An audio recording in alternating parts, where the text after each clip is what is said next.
Recording in progress. Bismillahirrahmanirrahim. Assalamualaikum warahmatullahi wabarakatuh. Pada kesempatan kali ini saya akan mereview kembali kebudayaan suku Bajo. Kearifan lokal. Kearifan lokal masyarakat berasal dari dua kata, yaitu kearifan dan lokal. Secara umum, dapat dipahami sebagai gagasan setempat yang bersifat bijaksana, penuh kearifan, bernilai baik, yang tertanam dan diikuti oleh anggota masyarakatnya. Suku Bajo tersebar di berbagai daerah di Indonesia. Suku Bajo sangat lekat dengan kehidupan laut, bahkan ada pula yang tinggal di perahu dan hidup di laut lepas. Mata pencaharian suku Bajo yaitu sumber utamanya adalah mencari ikan, dengan lautan yang menghampar luas di sekitar mereka. Dalam kehidupan sehari-hari, suku Bajo bekerja mencari ikan dengan cara tradisional, yaitu memancing, menjaring, dan memanah. Masyarakat suku Bajo hidup berpindah-pindah secara berkelompok menuju tempat yang berbeda lokasi untuk penangkapan ikan. Mereka mempunyai prinsip pinde kulitang kadare, bone pinde sama kadare, yang artinya memindahkan orang Bajo ke darat sama halnya dengan memindahkan penyu ke darat, atau dengan kata lain merenggut kehidupannya. Kearifan lokal suku Bajo terdiri dari atas 6. Yang pertama, suku Bajo memiliki kegiatan yang dinamakan Bapongka atau biasa juga disebut Babangi, yang artinya istilah untuk kegiatan melaut selama beberapa minggu, bahkan berbulan-bulan dengan perahu berukuran 4x2 meter yang disebut dengan lepa, serta mensertakan anak dan istrinya.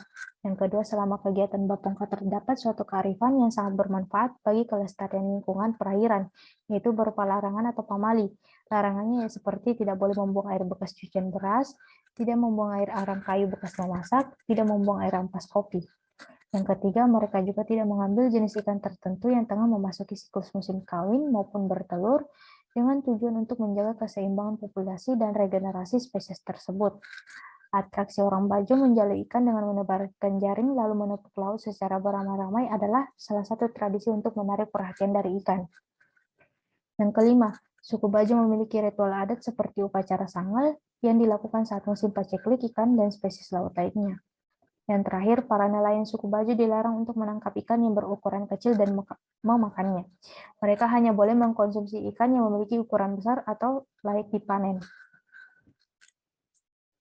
Nilai-nilai tradisi suku Bajo ada 4. Yang pertama, dua tasangal. Artinya, ritual mengambil beberapa jenis ikan kecil yang terancam punah dan melepaskannya kembali ke laut. Yang kedua, parika, yaitu memberi ruang bagi ikan untuk bertelur dan beranak, serta membatasi penangkapan berdasarkan ketentuan waktu tertentu.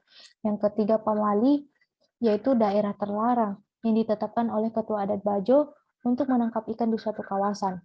Madu Aipina, ritual yang dilakukan oleh sandro atau nelayan ketika turun untuk melaut dan mengolah hasil.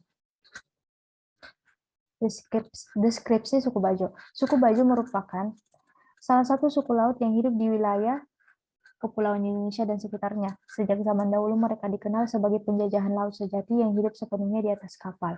Mereka berlayar berpindah-pindah dari wilayah perairan yang satu dan lainnya. Persebaran suku Bajo di Asia Tenggara sampai dengan wilayah Filipina, Malaysia, dan Thailand. Dari proses persebaran ini, diketahui bahwa bahasa Tagalog Filipina juga digunakan oleh suku Bajo saat ini. Selain di wilayah Kepulauan Togean, Sulawesi Tengah, suku Bajo tersebar di hampir setiap provinsi di Sulawesi.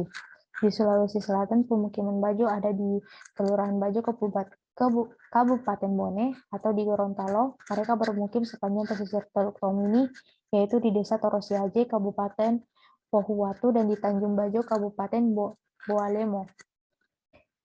Penutup, nilai-nilai budaya yang beragam dari berbagai suku bangsa perlu dipelajari oleh kita selaku generasi penerus bangsa.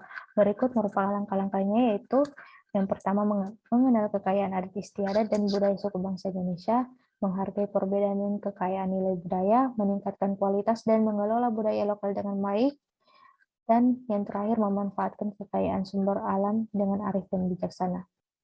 Nilai yang dapat kita pelajari dari kehidupan suku Bajo adalah hidup berdampingan dengan lingkungan secara bijaksana dan tidak destruktif. Cukup sekian penjelasan saya. Apabila ada kesalahan mohon dimaafkan. Wassalamualaikum warahmatullahi wabarakatuh.